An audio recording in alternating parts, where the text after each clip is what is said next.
Hello guys, welcome to my channel Vigyan Kendra. उम्मीद करते हैं कि आप स्वस्थ होंगे। तो पिछली वीडियो में हम लोगों ने ब्लॉक माउंटेन को अच्छे से कंप्लीट कर लिया था। आज हम लोग यहाँ से पढ़ने वाले हैं रेजिडुअल माउंटेन शुरू करेंगे। उससे पहले ये जो बॉक्स है इससे भी कभी कभी कभार क्वेश्चन बन जाता है, मैं ये भी आपको बता दे रहा हूँ। उससे पहले मेरा आपसे रिक्वेस्ट है कि वीडियो को ज़्यादा से ज़्यादा तक शेयर कीजिए, ज़्यादा से ज़्यादा लोगों को जोड़िए। चैनल जितना बड़ा होगा व्यू, जितना ज़्यादा व्यू आएगा उतना ज़्यादा हमें मोटिवेशन मिलता है। दूसरा, डिस्क्रिप्शन में जो आपको टेलीग्राम चैनल का लिंक मिलेगा उससे जुड़ना मत भूलिएगा। वहाँ टीचिंग से रिलेटेड जितना भी मटेरियल है, अपडेट है, वो आपको फ्री में दिया जाएगा।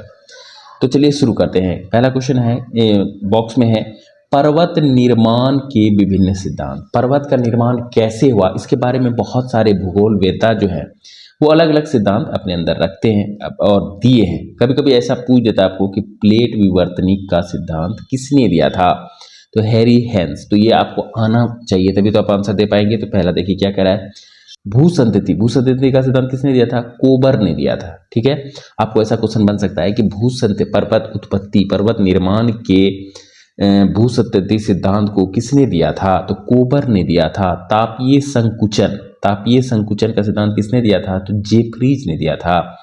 महाद्वीपीय फिसलन डेली ने दिया था। इसका मतलब क्या हुआ कि महाद्वीपीय फिसलन के द्वारा पर्वत का निर्माण हुआ, ऐसा डेली का मानना था या उसने ऐसा प्रतिपादित किया। आगे है महाद्वीपीय विस्थापन से पर्वत का निर्माण हुआ, ये किसने कहा, वेगनर ने कहा।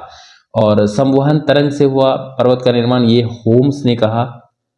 रेडियो एक्टिविटी से हुआ, ये जोली ने कहा। प्लेट विवर्तनिक से हुआ, हैरी हेंस। ये दो तो आपको याद रखना ही रखना है, एक भूसंतति वाला, एक प्लेट विवर्तनिक थ्योरी वाला। ये डायरेक्ट आ जाएगा कि प्लेट विवर्तनिक थ्योरी किसने दिया था या भूसंतति का सिद्धांत किसने दिया था, इसलिए अब हम आपको करवा दिए। प्लेट विवर्तनिक शब्दावली का सर्वप्रथम प्रयोग टोरंटो विश्वविद्यालय के टूजो विल्सन ने 1965 ईस्वी में किया था। प्लेट विवर्तनिक थोड़ा सा इंपॉर्टेंट है, इसलिए इसके बारे में और लिखा हुआ है कि प्लेट विवर्तनिक शब्दावली जो है, प्लेट विवर्तनिक शब्द जो है ना, इसका सर्वप्रथम प्रयोग किसने किया था, टूजो विल्सन ने किया था। ठीक है, कब किया था, 1965 ईस्वी में किया था। अगर आपसे ऐसा क्वेश्चन पूछ दे कि प्लेट विवर्तनिक का सर्वप्रथम प्रयोग किसने किया था, तो टूजो विल्सन ने किया था। और कब किया था, तो 1965 में किया था, याद रखिएगा। प्लेट विवर्तनिक सिद्धांत की वैज्ञानिक व्याख्या का श्रेय WJ मॉर्गन को दिया जाता है। वहीं प्लेट विवर्तनिक का वैज्ञानिक जो है व्याख्या अगर बात करें, साइंटिफिक इसका एक्सप्लेनेशन का अगर बात करें, तो ये किसने दिया था, तो ये दिया था WJ मॉर्गन ने। कौन दिया था, WJ मॉर्गन। तो आप याद रखिएगा। आगे क्या कह रहा है देखिए, विश्व की सबसे लंबी रिफ्ट घाटी, सबसे लंबी रिफ्ट घाटी कौन सा है, जॉर्डन नदी की घाटी है। सबसे लंबी रिफ्ट घाटी कौन सा है, जॉर्डन नदी की घाटी है, जो लाल सागर की बेसिन से होती हुई जेम्बीजी नदी तक 4800 किलोमीटर लंबी है। सबसे मैं आपको पूछ दे कि विश्व की सबसे लंबी रिफ्ट घाटी कौन सी है, तो जॉर्डन नदी की घाटी है। सबसे लंबी रिफ्ट घाटी कौन सा है, जॉर्डन नदी की घाटी, याद रखिए। और इसकी लंबाई कितना है, 4800 किलोमीटर, याद रखिएगा। अब आगे है रेजिडुअल पर्वत या अवशिष्ट पर्वत। ठीक है, ये पर्वत चट्टानों के अपर्दन के फलस्वरूप निर्मित होते हैं। रेजिडुअल, ये चट्टानों के अपर्दन के फलस्वरूप निर्मित होते हैं। इसका मतलब क्या हुआ कि चट्टानों के कटने छटने से इनका क्या होता है, निर्माण होता है, याद रखिएगा। जैसे विंध्याचल एवं सतपुड़ा, नीलगिरी, पारसनाथ, राजमहल की पहाड़ियां, सीरिया, स्पेन, गैसा एवं बूटे अमेरिका। आपको ये नहीं पूछा जाएगा कि, ये भी पूछ सकता है कि ये पर्वत चट्टानों, लेकिन ज्यादातर आंसर ये क्वेश्चन क्या रहता है कि विंध्याचल की पहाड़ियां किन पहाड़ियों का उदाहरण है, तो आपको देना है रेजिडुअल माउंटेन या अवशिष्ट माउंटेन। या नीलगिरी की पहाड़ियां या पारसनाथ की पहाड़ियां किस तरह की पहाड़ियां हैं, तो अवशिष्ट पहाड़ियां। ये TRE 2 में बना हुआ है, इसीलिए कह रहे हैं। और ये थोड़ा सा फिजिकल में आता है तो बहुत सारे लोग इसको इग्नोर करते हैं, लेकिन आपको पढ़ के जाना है। अगला क्या है, संचित पर्वत, एक्यूमुलेटेड माउंटेन। भूपटल पर मिट्टी, बालू, कंकड़, पत्थर, लावा के एक स्थान पर जमा होते रहने के कारण बने पर्वतमाला। एक्यूमुलेटेड पर्वत क्या होता है कि जब भूपटल मतलब धरती पर मिट्टी, बालू, कंकड़, पत्थर, लावा, सब एक स्थान पर जमा होते होते क्या होता है, आप कचरा एक जगह फेंकते देखते हैं कि नहीं, कचरा कितना बड़ा टाल लग जाता है, बहुत ऊंचा हो जाता है। तो उसी तरह पत्थर, लावा आदि को एक ही स्थान पर फेंकते क्या होता है, वो बड़ा पत्थर बन जाए, माउंटेन बन जाता है। तो उस माउंटेन को हम लोग कहते हैं एक्यूमुलेटेड माउंटेन या संचित माउंटेन। आपको ऐसे भी पूछ सकता है कि बालू, कंकड़, पत्थर, लावा के एक स्थान में जमा होने से कौन सा माउंटेन बनता है? तो कौन सा बनता है? माउंटेन बनता है संचित या एक्यूमुलेटेड बनता है। रेगिस्तान में बनने वाले बालू के स्तूप इसी श्रेणी में आते हैं। आपसे क्वेश्चन पूछ देगा कि रेगिस्तान में बनने वाले बालू के स्तूप किस श्रेणी के माउंटेन के अंतर्गत आते हैं या पर्वत के अंतर्गत आते हैं? तो संचित पर्वत के अंतर्गत आते हैं। आगे है वलित पर्वत, फोल्ड माउंटेन, काफी इंपॉर्टेंट है, इसे कई बार क्वेश्चन बन चुका है। देखिए, ये पृथ्वी की आंतरिक शक्तियों से धरातल की चट्टानों से मुड़ जाने से बनती है। कैसा बनता है? देखिए, आंतरिक शक्तियों से धरातल की चट्टानें जो है मुड़ जाता है। जब धरातल का अंतर से कुछ हलचल होता है और धरातल का चट्टान क्या होता है? मुड़ जाता है, तो उससे क्या बनता है? इस तरह का चट्टान, फोल्ड माउंटेन। फोल्ड माउंटेन का मतलब ही क्या हुआ? फोल्ड हो जाता है। फोल्ड, आप चादर को फोल्ड करते हैं, कैसे करते हैं? मोड़ देते हैं ना, ठीक उसी तरह। लेकिन बाहरी चट्टान तब मुड़ेगा जब अंतर में कुछ हलचल होगा, अंतर में कुछ हरकत होगा। ये लहरदार पर्वत हैं। ये कैसा पर्वत है? लहरदार पर्वत है, जिन पर असंख्य अपनीतियां और अभिनीतियां होती, असंख्य अपनीतियां और अभिनीतियां होती हैं, जैसे Himalaya, Alps, Ural, Rockies, Indies. इस बार टीआरई 2 का आप क्वेश्चन निकाल के देख लीजिएगा। इसमें पूछा गया था कि इसमें से कौन सा फोल्ड माउंटेन है, तो उसमें आंसर दिया हुआ था हिमालय दिया हुआ था, आल्प्स दिया हुआ था, यूराल दिया हुआ था, यूराल आल्प्स था, रॉकीज था शायद या एंडीज था, ठीक है, और एक दूसरा दिया हुआ था। तो कौन सा था? जो दूसरा दिया हुआ था वही होगा। तो इस तरह से आपको कम से कम ये आप फोल्ड माउंटेन लिख लेंगे और उसके नीचे में इस तरह का एग्जाम्पल लिख लेंगे कि Himalaya, Alps, Ural, Rockies, Andes, और उसको क्या करेंगे? याद कर लेंगे। विश्व के विशाल वलित पर्वतों की रचना आज से लगभग 30 मिलियन वर्ष पूर्व हुई थी। विशाल पर्वतों के निर्माण कब हुआ था? 30 मिलियन वर्ष पूर्व हुआ था। इस तरह क्वेश्चन बन सकता है कि विश्व के विशाल वलित पर्वतों की रचना कब हुई थी? तो 30 मिलियन वर्ष पूर्व हुई थी। याद रखिएगा। विश्व की सबसे लंबी पर्वत श्रेणी, यही पूछा गया था। ये भी पूछा गया था। विश्व की सबसे लंबी पर्वत श्रेणी एंडीज पर्वत श्रेणी दक्षिण अमेरिका के पश्चिमी तट पर स्थित है। पूछा जाता है कि विश्व की सबसे लंबी श्रेणी वाली पर्वत कौन सी है? तो एंडीज पर्वत श्रेणी है, और ये कहाँ पे है? दक्षिण अमेरिका के पश्चिमी तट है। याद रखिएगा कि एंडीज कहाँ है? तो दक्षिणी अमेरिका में है। और कहाँ पर? दक्षिणी अमेरिका में भी कहाँ है? तो पश्चिमी तट पर है। याद रखिएगा। विश्व की सबसे ऊंची चोटी माउंट एवरेस्ट 8,848 है, जो कि नेपाल में है। विश्व की सबसे ऊंची चोटी कौन सी है? नेपाल में है। भारत के बारे में पूछा गया था, कमेंट में बताइएगा कि भारत की सबसे ऊंची चोटी कौन सी है। अगर विश्व का सबसे ऊंचा पर्वत पूछा जाएगा, सबसे ऊंचा पर्वत, सबसे ऊंचा चोटी कौन सा है, तो वो माउंट एवरेस्ट है। इसका ऊंचाई कितना है? अगर ऊंचाई भी आपको पूछ दिया जाए तो 8,848 मीटर है। याद रखिएगा। अफ्रीका का सर्वोच्च शिखर माउंट किलिमंजारो तंजानिया में स्थित है। माउंट किलिमंजारो, कई बार क्वेश्चन पूछा गया है कि माउंट किलिमंजारो कहाँ पर है? तो कहाँ पर है? तंजानिया में है। ये किसका सर्वोच्च शिखर है? तो ये अफ्रीका का सर्वोच्च शिखर है। याद रखिएगा कि माउंट किलिमंजारो कहाँ पे है? तो तंजानिया में है। और सबसे ऊंचा शिखर किसका है? अफ्रीका का है। और इसकी लंबाई कितनी है? तो 5,895 मीटर है। याद रखिएगा। वलित पर्वतों के निर्माण का आधुनिक सिद्धांत प्लेट टेक्टोनिक की संकल्पना पर आधारित है। वलित पर्वत का निर्माण कैसे हुआ, इसके बारे में कौन सा सिद्धांत है? इसके बारे में आधुनिक सिद्धांत है। याद रखिएगा। प्लेट टेक्टोनिक जो सिद्धांत है वो मॉडर्न थ्योरी है, ठीक है। और आधुनिक सिद्धांत कौन सा है? प्लेट टेक्टोनिक थ्योरी है। जहां आज हिमालय पर्वत खड़ा है, कह रहा है कि जहां आज हिमालय पर्वत खड़ा है वहां किसी समय तेथिस सागर नाम का विशाल भू अभिनीत अवस्था भूद्रोणी थी। क्या मतलब हुआ? यहाँ पे देखिए कहा गया तेथिस सागर। क्वेश्चन पूछा जाता है कि जहां आज हिमालय था पहले वहां क्या था? तेथिस सागर था, टेथिस सागर था नामक विशाल भू अभिनीति और अथवा भूद्रोणी था। मतलब बहुत लंबा गहरा क्या था? सागर था, जहां पे आज हिमालय है। तो इसीलिए कहते हैं कि जो जितना धंसता है वो उतना उठता है। तो आप अगर आपके जीवन में तकलीफ है तो घबराइए नहीं, सब दूर होगा और आप भी चमकेंगे। तो देखिए, तेथिस सागर नाम का विशाल भू अभिनीति और भूद्रोणी थी।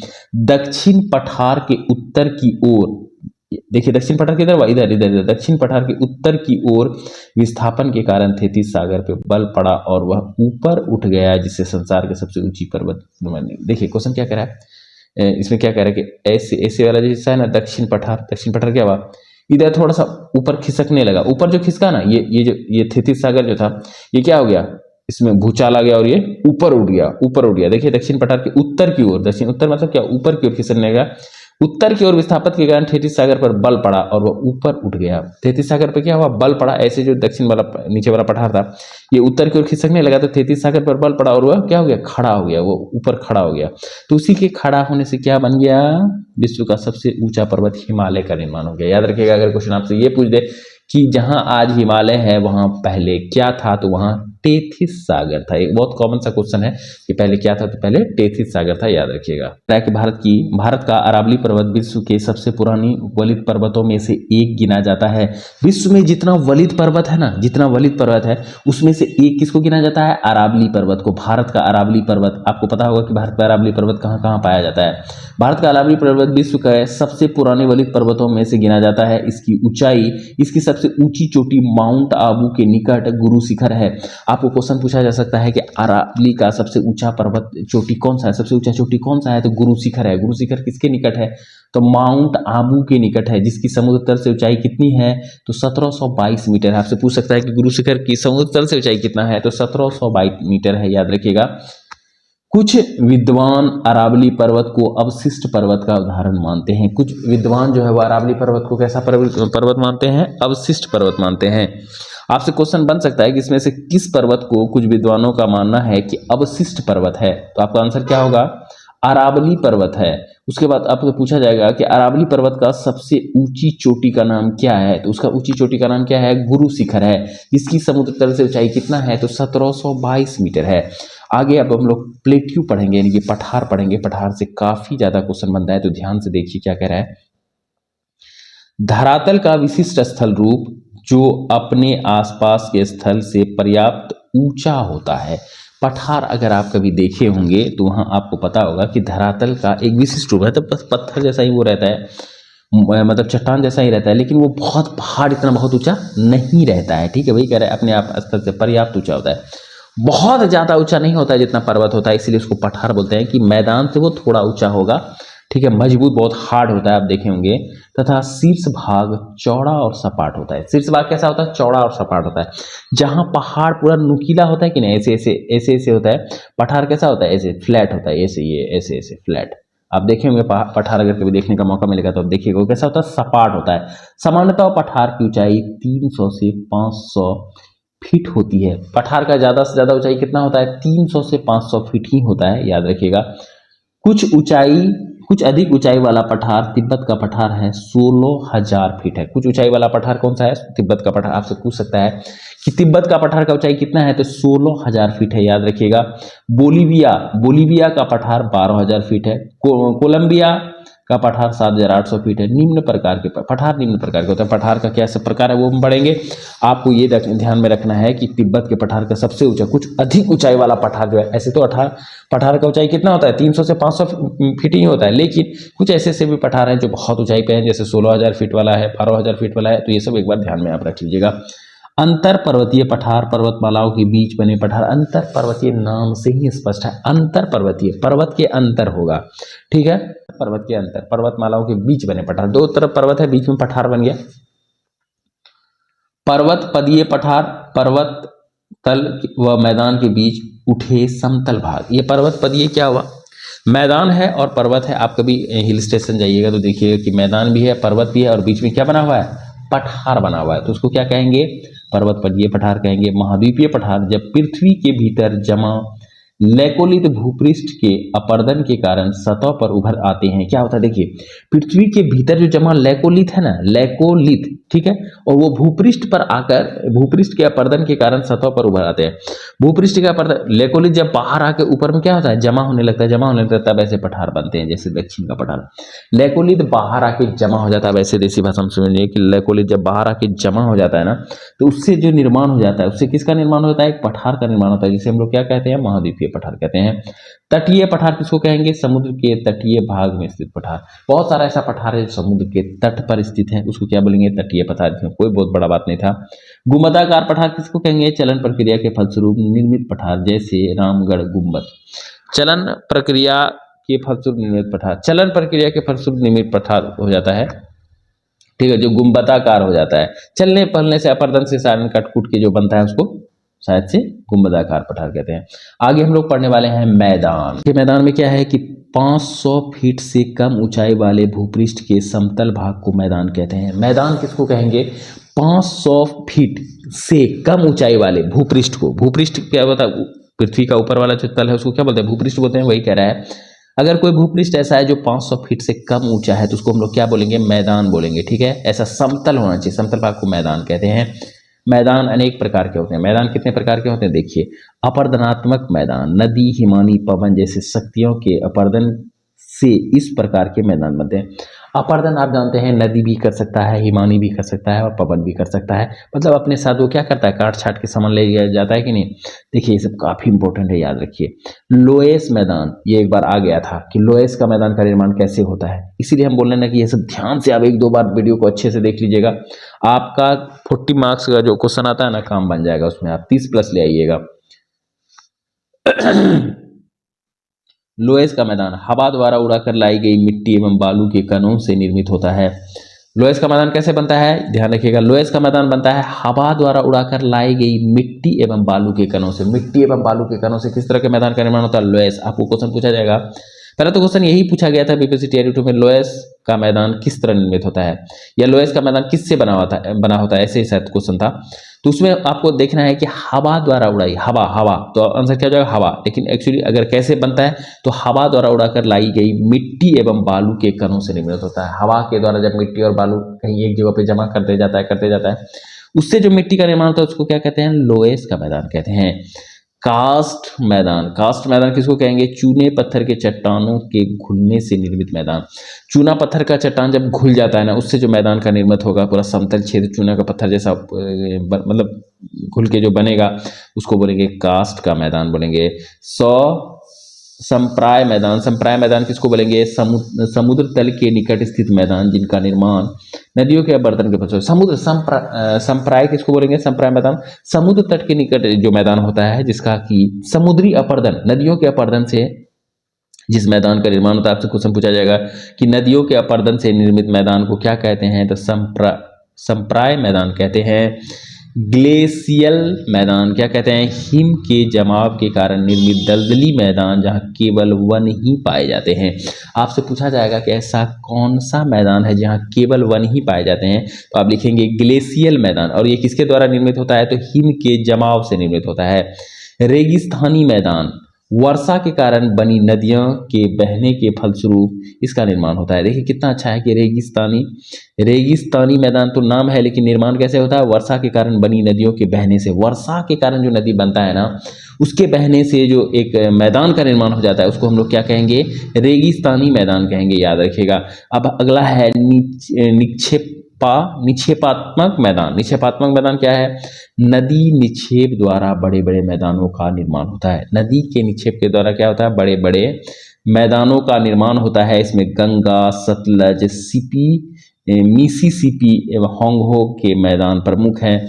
देखिए निक्षेपात्मक मैदान क्या है, गंगा, सतलज और इस सब का जो मैदान है ना, गंगा, सतलज या मिसिसिपी का मैदान, ये किस तरह के मैदान का उदाहरण है, निक्षेपात्मक मैदान का निर्माण है। ठीक है, इस प्रकार के मैदान में जलोढ़ का मैदान, इस प्रकार का मैदान कौन सा है, जलोढ़ का मैदान, डेल्टा का मैदान प्रमुख है। जलोढ़ का मैदान आपको पता ही होगा, जलोढ़ की मिट्टी किसके द्वारा लाई जाती है, नदी के द्वारा लाई जाती है, और उससे ही जो मैदान का निर्माण होता है उसको निक्षेपात्मक मैदान कहते हैं। क्या कहते हैं, निक्षेपात्मक मैदान, जैसे डेल्टा का मैदान हुआ या फिर जलोढ़ का मैदान हुआ, ध्यान रखिएगा। आगे देखिए बहुत इंपॉर्टेंट है ये जो है ना, कहाँ गया, स्टेलेक्लाइट और स्टेलेग्माइट, ये थियरी 2 का क्वेश्चन है, कॉमन पेपर का। ठीक है, इसीलिए ये सब आपको एकदम 2-3 बार आराम से देख के लिख के कंठाग्र कर लेना है। देखिए क्या करा है, विभिन्न कारकों द्वारा निर्मित स्थलाकृतियां, विभिन्न कारकों, कौन से कारक के द्वारा क्या क्या निर्मित होता है, देखिए पहले भूमिगत जल द्वारा निर्मित स्थलाकृति। भूमिगत जल मतलब अंडरग्राउंड वाटर द्वारा कैसे कौन सा बनता है, आकृतियां, स्थलाकृति बनता है। उत्सकृत कुआं, ठीक है, आर्टिजन वेल याद रखिए, इसका प्रोनाउंसिएशन अजीब टाइप का है। आर्टिजन वेल का निर्माण कैसे होता है, भूमिगत जल द्वारा। गीजर का निर्माण कैसे होता है, भूमिगत जल द्वारा। गोलरंद, डोलाइन, कास्ट झील, युवाला, पोलियो, कंदरा, सारा आपको या लेपीज, स्टेलेग्माइट, ये सब जो है सब आप लिख के 2-3 बार लिख के आप दिमाग में घुमा लीजिएगा, क्योंकि डायरेक्ट क्वेश्चन बन जाता है कि घोलरंध्र किससे निर्मित होता है, तो आप भूमिगत जल मार दीजिएगा। कास्ट झील किसके द्वारा निर्मित होता है, तो भूमिगत जल। इस तरह का क्वेश्चन इससे बनता है। ठीक है, सर्वाधिक उत्सुत कुआं ऑस्ट्रेलिया में है। उत्सुत कुआं सर्वाधिक कहाँ है, ऑस्ट्रेलिया में है। सागरीय जल द्वारा निर्मित स्थलाकृति, सागरीय जल जो सागर का जल है उसके द्वारा किस तरह का स्थलाकृति निर्मित होता है, तो देखिए सर्फ, वेलाचली, तंगरिया, पुनील, हुक, लूप और टोम्बोलो, तो ये याद रखिएगा कि ये सागरीय झील द्वारा निर्मित है। आपसे क्वेश्चन पूछ जाएगा कि सर्फ जो है वह किससे निर्मित है, तो सागरीय जल द्वारा निर्मित है। हिमनद द्वारा निर्मित स्थलाकृति, हिमनद द्वारा कौन सा निर्मित होगा, सर्क होगा, टार्न होगा, अरेट होगा, हार्न होगा, नूनाटक होगा, फ्योर्ड होगा, ड्रम लीन होगा, केम एस्टर होगा, एस्कर होगा। तो ये सब जो स्थलाकृति जिससे जिससे निर्मित होता है ये आपको ध्यान में एक बार रख लेना है। ये सब क्वेश्चन आपको दूसरे से अलग बना देगा अगर आप ऑप्शन आंसर दे पाए तो। पवन द्वारा निर्मित स्थलाकृति, अब पवन के द्वारा क्या सब स्थलाकृति निर्मित होता है, देखिए ज्यूगेन, यारडंग, इनसेलबर्ग, छत्रक, प्लेया, लेगून, लेगून तो आप याद ही रख लीजिएगा, लेगून किसके द्वारा बनता है, लोएस, ये दोनों बहुत इंपॉर्टेंट है, लोएन और लेगून, बरखान, पेडीप्लेन, ये सब किसके द्वारा निर्मित होता है, पवन के द्वारा निर्मित होता है। आगे है समुद्र तरंग द्वारा निर्मित स्थलाकृतियां, समुद्र तरंग के द्वारा कौन सा स्थलाकृतियां निर्मित होती हैं, तो देखिए समुद्री भृगु, जुहिया, भूजीवा, लेगून झील किससे बना होता है, समुद्री तरंग द्वारा। रिया तट भी समुद्री तरंग भारत का पश्चिमी तट कह रहा है। स्टैक, डालमेशियन, ये सब किसके द्वारा है, समुद्री तरंगों द्वारा निर्मित है। एक दो बार आप लिखेंगे तो आपको याद आराम से हो जाएगा। भी आकार की घाटी नदी से बनती है, भी आकार की घाटी किससे बनती है, तो नदी से बनती है। याद रखिएगा, क्वेश्चन पूछा जाएगा कि भी आकार की घाटी किससे बनती है, तो भी आकार की घाटी नदी से बनती है। गार्ज का निर्माण नदी के युवा अवस्था में होता है। आपसे क्वेश्चन पूछेगा कि गार्ज का निर्माण नदी की किस अवस्था में होता है, तो गॉर्ज का निर्माण नदी के युवा अवस्था में होता है। भी आकार की घाटी नदी से बनती है। आपसे क्वेश्चन पूछा जाएगा कि भी आकार की घाटी किसके द्वारा बनाई जाती है, तो भी आकार की घाटी किससे बनती है, तो नदी द्वारा बनती है। तो इस वीडियो को आज हम लोग यही रखेंगे। उम्मीद करते हैं कि वीडियो आपको हेल्पफुल लगा होगा, पसंद आया होगा। अगर पसंद आया तो वीडियो को लाइक कीजिए, चैनल पर नए हैं तो भाई के चैनल को सब्सक्राइब करना मत भूलिएगा। मिलते हैं नेक्स्ट वीडियो में, तब तक के लिए जय हिंद।